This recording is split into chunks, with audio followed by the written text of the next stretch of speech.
வணக்கம் உழுதுண்டு வாழ்வோம். நம்ம கிராமவன சேனலை பொறுத்த வரைக்கும் கோழி குஞ்சுகள் வளர்ப்பை பற்றி நம்ம பார்க்கலங்க.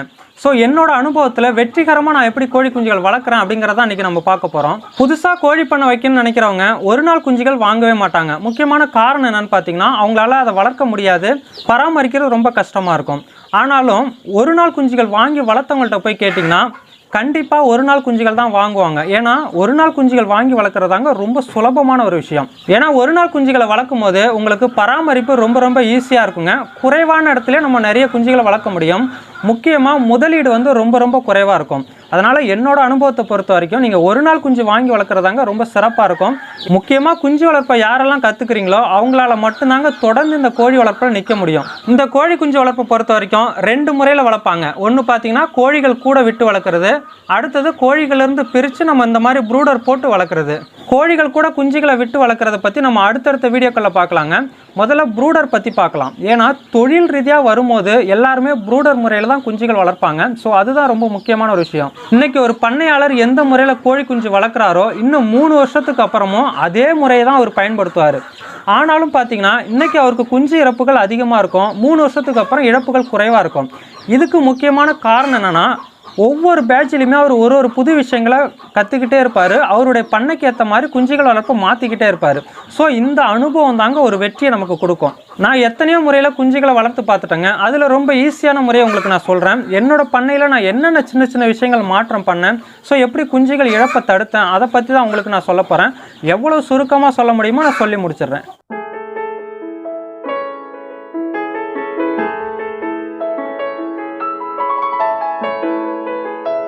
முதல்ல பார்த்தீங்கன்னா இடத்தேர்வு, அதாவது நம்ம குஞ்சுகளை எந்த இடத்துல விட போகிறோம், அந்த இட அமைப்பு எப்படி இருக்கணும் அப்படிங்கிறது ரொம்ப முக்கியங்க. அதாவது கோழிகள் மண் தரையில் இருந்தாலும் குஞ்சுகள் இருக்கிற அறை பார்த்தீங்கன்னா கண்டிப்பாக சிமெண்ட் தரை போட்டுக்கிறது ரொம்ப நல்லதுங்க. ஏன்னா சிமெண்ட் தரை இருந்துச்சுன்னா எல்லா சீசனுக்குமே நல்லா இருக்குங்க. அதை விட குறிப்பாக சுத்தம் பண்ணுறது ரொம்ப ஈஸியாக இருக்குங்க. அடுத்தது குஞ்சுகள் இருக்கிற அறை பார்த்தீங்கன்னா 4 பக்கமே ஓரளவு அடைச்சிருந்துச்சுன்னா ரொம்ப நல்லதுங்க. அதை கீத்து கொண்டோ இல்லை தார்பாலின் கொண்டோ உங்களுக்கு என்ன பொருள்லாம் ஈஸியாக கிடைக்குதோ அதை வச்சு நீங்கள் 4 பக்கமாக அடைச்சிக்கோங்க. ஓரளவு காத்தோட்டம் இருக்கிற மாதிரி சில இடங்களில் கேப் விட்டுக்கோங்க. பொதுவாக பெரிய கோழிகளுக்கு பார்த்தீங்கன்னா இந்த தடுப்பு சுவர், இந்த ஹாலோ பிளாக் கல் பார்த்தீங்கன்னா நம்ம 2 அடி வரைக்கும் வச்சுருப்போம். ஆனால் குஞ்சுகளை பொறுத்த வரைக்கும் நீங்கள் ஒரு 3 அடி வரைக்கும் வச்சுக்கிறது நல்லதுங்க. ஆல்ரெடி கோழி பண்ணை அமைச்சிட்டிங்கன்னா பிரச்சனை கிடையாதுங்க. புதுசாக பண்ண வைக்கிறவங்க 3 அடி வச்சுக்கிட்டிங்கன்னா, அதாவது குஞ்சுகள் இருக்கிற அறை மட்டும் ஒரு 3 அடி ஹாலோ பிளாக் கல் வச்சுட்டிங்கன்னா ரொம்ப சிறப்புங்க. முதல்ல பார்த்தீங்கன்னா நீங்கள் ப்ரூடர் போட வேண்டிய இடத்த சுத்தப்படுத்திக்கோங்க. அடுத்தது அதில் சுண்ணாம்பு தெளித்து விடுங்க. சுண்ணாம்பு ஏன் தெளிக்கிறோன்னு பார்த்தீங்கன்னா, நம்ம கண்ணுக்கு தெரியாத சில நுண்ணுயிர்கள் இருந்துச்சுன்னா அந்த காரத்துக்கு அது அழிஞ்சு போயிருங்க. அடுத்தது அதையுமே கூட்டிட்டு நெருப்பு வைங்க. நெருப்பு வச்சதுன்னா மீதி உள்ள அந்த நுண்ணுயிர்களுமே அழிஞ்சு போயிருங்க. அதுக்கப்புறம் அதையுமே நல்லா கூட்டிட்டு மணல் போடுங்க. ஆற்று மணல் போட்டுட்டு அதுக்கு மேலே நியூஸ் பேப்பர் போட்டுட்டு அதுக்கு மேலே நீங்கள் ப்ரூடர், அதாவது இந்த தகரத்தை வச்சு விடுங்க. இந்த முறையில் நீங்கள் ப்ரூடர் போட்டு பாருங்கள், ரொம்ப சிறப்பாக இருக்குங்க. ஒவ்வொரு முறையும் இந்த மாதிரி ப்ரூடருக்கு முன்னாடி போடணுமா அப்படின்னு அவசியம் கிடையாதுங்க. நீங்கள் நெருப்பை பயன்படுத்துகிற மாதிரி இருந்தால் 4 பேட்ச் 3 பேட்சுக்கு ஒரு தடவை பயன்படுத்திக்கோங்க. சுண்ணாம்பு மட்டும் ரெகுலராக ஒவ்வொரு பேட்சும் மாற்றும் போது நீங்கள் அடியில் பயன்படுத்திட்டு வந்தீங்கன்னா ரொம்ப சிறப்பாக இருக்குங்க. நம்ம இதுக்கு முன்னாடியே ப்ரூடர் எப்படி போடணும் அப்படின்னு ஒரு வீடியோ கொடுத்துருக்கோங்க. அந்த வீடியோ நீங்கள் பார்க்கலன்னா கீழே டிஸ்கிரிப்ஷனில் கொடுக்குறேன், பார்த்து தெரிஞ்சுக்கோங்க. அடுத்து நம்ம ப்ரூடருக்கு பயன்படுத்த போகிற அந்த தகரம் பார்த்தீங்கன்னா கொஞ்சம் லேசாக இல்லாமல் கொஞ்சம் தடிமனாக இருக்கிற மாதிரி பார்த்துக்கோங்க. ஏன்னா அந்த தகரம் தடிமனாக இருந்தால் தாங்க காற்றுல ஆடாமல் இருக்கும், குஞ்சுகளும் ரொம்ப சேஃபாக இருக்கும். அடிக்கடி காற்றுல அந்த தகரம் ஆடிச்சுன்னா கோழி குஞ்சுகளோட கால்கள் பார்த்தீங்கன்னா கீழே போய் மாட்டிக்குங்க அந்த தகரத்தில். அடுத்தது இந்த தகரத்தோட உயரம் பார்த்தீங்கன்னா 2 அடி வரைக்கும் எடுத்துக்கோங்க. 1 அடி 1 அடி பார்த்தீங்கன்னா வெயில் காலத்துக்கு நல்லா இருக்குங்க. எல்லா சீசனுக்குமே 2 அடி தகரம் ரொம்ப பெஸ்ட்டுங்க. ஏன்னா ஒரே டைமில் நம்ம இன்வெஸ்ட்மெண்ட் பண்ணிக்கலாம். ஸோ அந்த மாதிரி முடிஞ்ச அளவு 2 அடி தகரமாக எடுத்துக்கிட்டிங்கன்னா ரொம்ப சிறப்பாக இருக்குங்க. அடுத்தது தகரம் பார்த்தீங்கன்னா முடிஞ்ச அளவு ஒரு 16 அடி வரைக்கும் வாங்கிக்கோங்க. ஏன்னா குஞ்சுகள் வளர அப்போ தான் நம்ம அதிகப்படுத்திக்கிட்டே இருக்க முடியும். அடுத்து இந்த தகரத்தை பார்த்தீங்கன்னா வழக்கம் போல் ரவுண்ட் ஷேப்லேயே போட்டுக்கோங்க. அப்போ தான் குஞ்சுகள் வளர்கிறதுக்கு ரொம்ப சுலபமாக இருக்குங்க. இன்னொரு முக்கியமான விஷயம் என்னென்னு பார்த்தீங்கன்னா, புதுசாக பண்ண வைக்கிறவங்க 100 குஞ்சு 200 300ன்னு நிறைய குஞ்சுகள் வாங்குவாங்க. எப்போதுமே பார்த்தீங்கன்னா நீங்கள் எத்தனை குஞ்சுகள் வாங்குறீங்களோ அதை 2 ப்ரூடராக போட்டுக்கோங்க. இப்போ ஒரு பண்ணையாளர் 200 குஞ்சு வாங்குறாருன்னா 200 குஞ்சு ஒரே ப்ரூடரில் போட்டிங்கன்னா ஏதாவது பிரச்சனை வந்துச்சுன்னா மொத்தமும் காலியாயிருங்க. அதனால் 2 பேட்சாக பிரிச்சுருங்க. 100 குஞ்சு 100 குஞ்சாக 2 ப்ரூடர் போட்டுக்கிட்டிங்கன்னா ஒரு ப்ரூடரில் பிரச்சனை வந்தாலுமே இன்னொரு ப்ரூடரில் குஞ்சுகள் ஈஸியாக தப்பிச்சிடும். இப்போ நம்ம சொன்ன வரைக்குமே பார்த்தீங்கன்னா எல்லாமே அடிப்படையான விஷயங்கள் தான். இதுக்கப்புறம் தான் நம்ம குஞ்சுகள் வளர்ப்பை பற்றி தெரிஞ்சுக்க போகிறோம். குஞ்சுகள் வளர்ப்பை பொறுத்த வரைக்கும் பார்த்தீங்கன்னா 3 விஷயங்கள் ரொம்ப முக்கியமாக இருக்குங்க. ஒன்று தண்ணி, தீவனம், வெப்பம், இந்த 3 தாங்க ரொம்ப ரொம்ப முக்கியம்.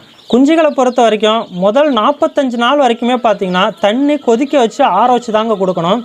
நிறைய நண்பர்கள் என்ன பண்ணுவாங்கன்னா தண்ணி ஓவராக ஹீட்டாக இருக்கே அப்படின்ட்டு பச்சை தண்ணியை கலந்துருவாங்க. தயவு செஞ்சு அந்த தப்பை பண்ணாதீங்க. எப்போதுமே தண்ணி கொதிக்க வச்சு லேட் ஆனாலும் பரவாயில்ல, ஆற வச்சு அப்புறம் கொடுங்க. தண்ணியை பொறுத்த வரைக்கும் முதல் 3 நாள் பார்த்திங்கன்னா ஆன்டிபயோட்டிக் மருந்து ப்ளஸ் விட்டமின் டானிக் 2 சேர்த்து கொடுக்கணுங்க. ஆன்டிபயோட்டிக் அப்படின்னு பார்த்திங்கன்னா நியோடாக்ஸ்ஃபோர்ட், லிக்சன், டெட்ராசைக்ளின் இப்படி 3 இருக்குங்க. இது 3 தான் ரொம்ப சிறப்பாக இருக்கும்.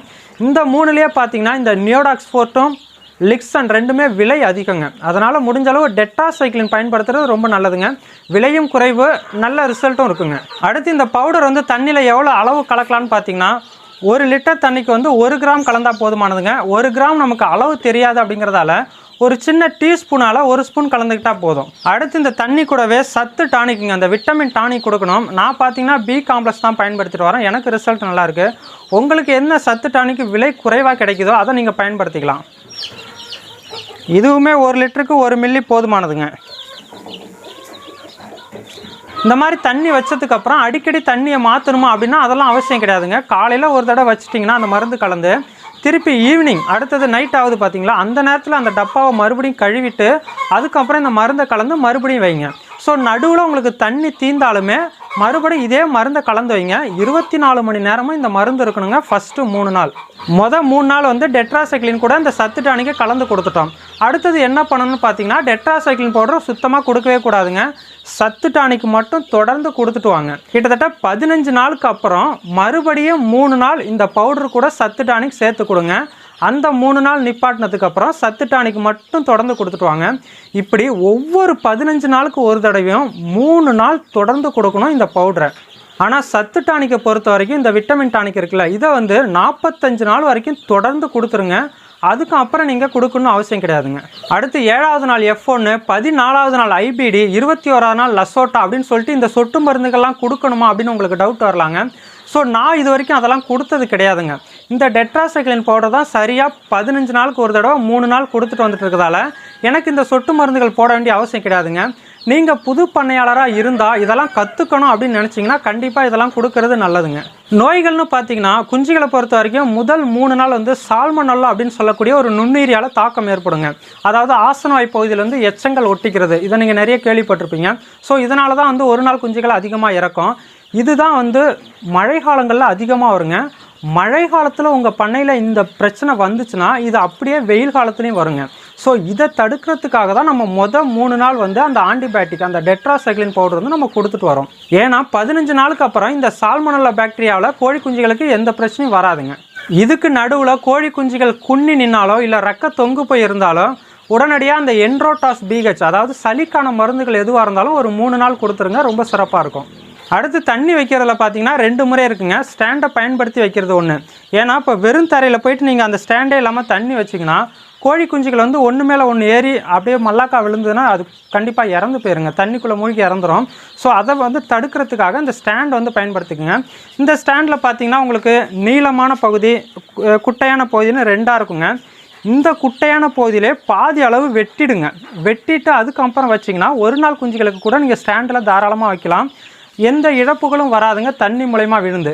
அடுத்தது பார்த்தீங்கன்னா ப்ரூடருக்குள்ளே தண்ணியை வந்து எந்த பக்கத்தில் வைக்கணும் அது ரொம்ப ரொம்ப முக்கியங்க. இப்போ என்னோடய பண்ணை அமைப்பை எடுத்துக்கோங்க. இப்போ நான் இந்த இடத்துல நிற்கிறேன்.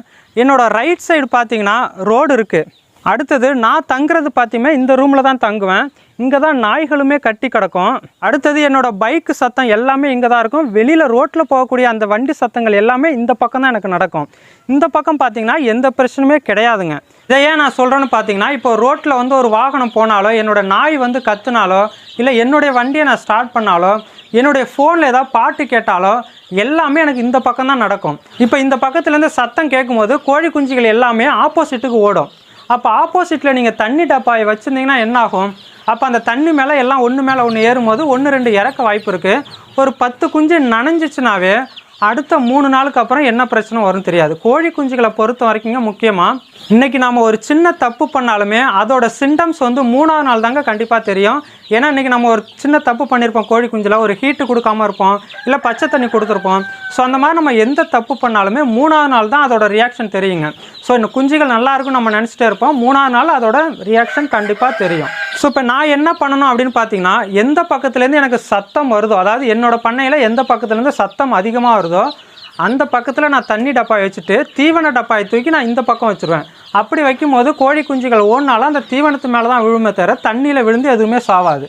அடுத்து ரெண்டாவது பார்த்தீங்கன்னா தீவனம் தாங்க ரொம்ப ரொம்ப முக்கியம். தீவனத்தை பொறுத்த வரைக்கும் தவிடு மாதிரியான தீவனங்கள் வந்து குஞ்சுகளுக்கு கொடுக்கவே கூடாதுங்க. அப்படி கொடுத்தீங்கன்னா என்ன ஆகுன்னு பார்த்தீங்கன்னா, தொண்டை பகுதியில் போயிட்டு அடைச்சிக்கும், செரிமான பிரச்சனை வேறு கொடுக்கும். முடிஞ்ச அளவு 1.5 மாதங்க, அதாவது 45 நாள் வரைக்கும் கம்பெனி தீவனம் கொடுக்குறதாங்க ரொம்ப பெஸ்ட்டு. அதுதான் செரிமானத்துக்கு நல்லாயிருக்கும். ஸோ இயற்கை முறையில் நம்ம தீவனம் கொடுக்க முடியாதா அப்படின்னா தாராளமாக கொடுக்கலாங்க. ஸோ அதை பற்றி நம்ம அடுத்தடுத்த பதிவில் பார்க்கலாம். அடுத்தது தீவனத்தை பொறுத்த வரைக்கும் ஸ்டார்டர், ஃப்ரீ ஸ்டார்டர்னு இருக்குது. எதை கொடுக்கலாம் அப்படின்னா ஸ்டார்டரே கொடுத்துருங்க. ஏன்னா முதல் 15 நாள் வரைக்கும் தான் நம்ம ஃப்ரீ ஸ்டார்டர் கொடுக்க போகிறோம். ஸோ அதுக்காக நீங்கள் தனியாக தீவனம் வைக்க வேண்டிய அவசியம் கிடையாதுங்க. ஃப்ரீ ஸ்டார்டரை பொறுத்த வரைக்கும் காடைக்கு தாங்க ரொம்ப பெஸ்ட்டாக இருக்கும். கோழியை பொறுத்த வரைக்கும் ஸ்டார்டரே போதுமானதுங்க. அப்புறம் கரையானை பொறுத்த வரைக்கும் நீங்கள் 3ஆவது நாள்லேருந்து தாராளமாக கொடுக்கலாங்க. மொதல் 3 நாள் பார்த்தீங்கன்னா குஞ்சுகளுக்கு கீழே நியூஸ் பேப்பரை போட்டிருப்பீங்க ப்ரூடரில், அதில் வந்து தூவி விடுங்க, போதுமானது. 3 நாளுக்கு அப்புறம் தீவன தட்டில் பயன்படுத்திக்கோங்க. அடுத்து நம்ம கீழே போகிற நியூஸ் பேப்பரை வந்து அடிக்கடி மாற்றணுமா அப்படிலாம் அதெல்லாம் அவசியம் கிடையாதுங்க. ஃபஸ்ட்டு 3 நாள் கண்டிப்பாக நியூஸ் பேப்பர் இருக்கட்டும். நடுவில் உங்களுக்கு ஸ்மெல்லு ஜாஸ்தியாக இருந்துச்சுன்னா வேணால் நியூஸ் பேப்பர் மாற்றிக்கோங்க. நீங்கள் அடிக்கடி நியூஸ் பேப்பரை மாற்றினீங்கன்னா அந்த அமோனியா நெடி வந்து குஞ்சுகளை கண்டிப்பாக பாதிக்குங்க. ஸோ அதனால் மொதல் 3 நாள் நியூஸ் பேப்பர் இருக்கட்டும். அதுக்கப்புறம் அதை ரிமூவ் பண்ணிவிட்டு வேறு நியூஸ் பேப்பர் போட்டு அதுக்கு மேலே உங்களுக்கு அந்த ஆழ்குளம், நம்ம அந்த தேங்காய் நார் கழிவோ இல்லை மணலோ எது கிடைக்குதோ அதை நீங்கள் பயன்படுத்திக்கிட்டு அதுக்கு மேலே குஞ்சுகளை விடுங்க. அடுத்து ஒரு முக்கியமான விஷயம் என்னென்னு பார்த்தீங்கன்னா, ஒரு முட்டையிலிருந்து கோழி குஞ்சு வெளியில் வருங்க. ஸோ அந்த முட்டையில் உள்ள சத்துக்கள் பார்த்திங்கன்னா இந்த கோழி குஞ்சுகளுக்கு 25 நாள் வரைக்கும் அதிகபட்சமாக இருக்கும். 25 நாளுக்கு மேலே அந்த கோழி குஞ்சோட நோய் எதிர்ப்பு திறன் வந்து குறைய ஆரம்பிக்கும். ஸோ அந்த மாதிரி குறையக்கூடாது அப்படிங்கிறதுக்கு தான் நம்ம ஆரம்பத்துலேருந்து இந்த மாதிரி கம்பெனி தீவனம், அதாவது சத்தான தீவனங்களை வந்து கொடுத்துட்டு வரோம். ஸோ இந்த 25 நாளுக்கு மேலே என்ன ஆகும் அப்படின்னு பார்த்தீங்கன்னா, இரத்த கழிச்சல் அப்படிங்கிற ஒரு பெரிய நோய் வருங்க. உங்கள் பண்ணையில் பார்த்தீங்கன்னா ஒரு முறை இரத்த கழிச்சல் வந்துருச்சுன்னா அது எத்தனை நாட்கள் ஆனாலும் எத்தனை வருடங்கள் ஆனாலும் அந்த இரத்த கழிச்சலை அழிக்கவே முடியாதுங்க. ஸோ அதனால் உங்கள் பண்ணையில் இரத்த கழிச்சல் ஒரு முறை வந்துருச்சுன்னா 25ஆவது நாள் கண்டிப்பாக கோழி குஞ்சுகளுக்கு இரத்த கழிச்சலுக்கான மருந்து, இந்த சூப்பர் காக்ஸ், ஆம்ப்ரோலியம், அந்த மாதிரி எந்த மருந்து கிடைக்குதோ ஒரு 3 நாள் இல்லைன்னா 5 நாள் தொடர்ந்து கொடுத்துருங்க. அடுத்தது தீவனம் எவ்வளோ போடணும் அப்படின்னு ஒரு டவுட் வரலாங்க. தீவனத்தை பொறுத்த வரைக்கும் இவ்வளோ அளவு அப்படின்னு நம்ம கொடுக்க தேவையில்லைங்க. உங்களுக்கு தீவனம் போடும்போது ப்ராக்டிக்கலாகவே உங்களுக்கு தெரிஞ்சிடும் கோழிகள் வந்து அதிகமாக எடுத்துக்குதா இல்லை எடுத்துக்காமலே இருக்கா, அது எந்த அளவு தீவனம் தேடுதோ அதை பொறுத்து நீங்கள் போட்டுக்கோங்க. குஞ்சுகளை பொறுத்த வரைக்கும் நீங்கள் தீவனத்தை கணக்கு பண்ண வேண்டிய அவசியம் கிடையாதுங்க.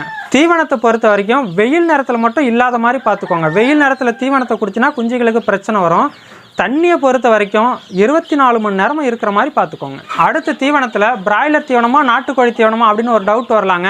ஸோ உங்களுக்கு எது கிடைக்குதோ கொடுங்க. நீங்கள் பிராய்லர் தீவனம் கொடுத்தா எல்லாம் மாறி போயிடும், அதெல்லாம் எதுவும் கிடையாதுங்க. ஏன்னா நம்ம அதிகபட்சமாக 1.5 மாதம் வரைக்கும் தான் கம்பெனி தீவனம் கொடுக்க போகிறோம். 1.5 மாதத்துக்கு அப்புறம் கம்ப்ளீட்டாக நம்ம மாற போகிறோம். ஸோ அதனால் பிராய்லர் தீவனமோ இல்லை டெசி தீவனமோ எது கிடைக்குதோ நீங்கள் தாராளமாக கொடுங்க. அடுத்து 3ஆவதாக பார்க்க போகிறது வெப்பம். வெப்பத்தை பொறுத்த வரைக்கும் பார்த்தீங்கன்னா ஒரு குஞ்சுக்கு 2 வாட்ஸ் கணக்கு பண்ணி கொடுங்க. நிறைய பேர் 1 வாட்ஸ் போதும் அப்படின்னு சொல்லுவாங்க. எந்த சீசனாக இருந்தாலும் பரவாயில்லைங்க, நீங்கள் 2 வாட்ஸ் கொடுங்க. அதுதாங்க ரொம்ப ரொம்ப சிறப்பாக இருக்கும் குஞ்சுகளுக்கு. அடுத்தது லைட்டுக்கு மேலே வந்து அந்த அலுமினிய ஷீட் இருக்கிற மாதிரி பார்த்துக்கோங்க. அப்போ தான் ஹீட்டு மேலே போகாமல் கீழே அனுப்பி விடுங்க. அடுத்தது பகல் நேரத்தில் வெயில் அதிகமாகிடுச்சுன்னா லைட்டை வந்து ஆஃப் பண்ணி போட்டிருக்குங்க. ஏன்னா வெயில் காலத்தை பொறுத்த வரைக்கும் ஓரளவு பகலில் உங்களுக்கு இந்த லைட்லாம் தேவைப்படாதுங்க. நைட்டில் மட்டும் போட்டுக்கிட்டாவே போதுமானதுங்க. குளிர்காலத்தை பொறுத்த வரைக்கும் நீங்கள் டே ஆர் நைட் ரெண்டுமே கொடுக்குற மாதிரி சூழ்நிலை வரும்.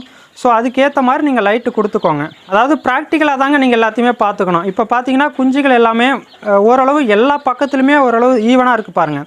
ஸோ இப்படி இருந்துட்டாவே குஞ்சுகளுக்கு வந்து போதுமானது வெப்பம் இருக்குன்னு அர்த்தம், நமக்கு எந்த பிரச்சனையும் கிடையாதுங்க. இப்போ இருக்குது பாருங்கள், இப்போ வந்து பார்த்தீங்கன்னா லைட்டுக்கிட்ட குஞ்சுகளே கிடையாதுங்க, எல்லாமே ஓரத்துக்கு போயிடுச்சு. அதனால் அதிகமான வெப்பம் இருக்குது, ஹீட்டு தேவைப்படலைன்னு அர்த்தங்க. அடுத்தது பார்த்தீங்கன்னா லைட்டு கிட்ட குஞ்சுகள் வந்து நின்றுச்சுன்னா அதுக்கு ஹீட்டு தேவைப்படுதுன்னு அர்த்தங்க. ஸோ இந்த மாதிரி நமக்கு ப்ராக்டிக்கலாக நமக்கு எந்த மாதிரி நடக்குதோ அதை வச்சு நீங்கள் ஹீட்டு கொடுத்தீங்கன்னாவே போதுமானதுங்க. ஒரு குஞ்சுக்கு இவ்வளோ கொடுக்கணும், அவ்வளோ கொடுக்கணும், இவ்வளோ டெம்பரேச்சரில் கொடுக்கணும், அதெல்லாம் அவசியம் கிடையாதுங்க. ப்ராக்டிக்கலாக உங்களுக்கு எந்த மாதிரி உங்களோட இடத்துக்கு தோணுதோ அந்த மாதிரி நீங்கள் பண்ணிக்கோங்க.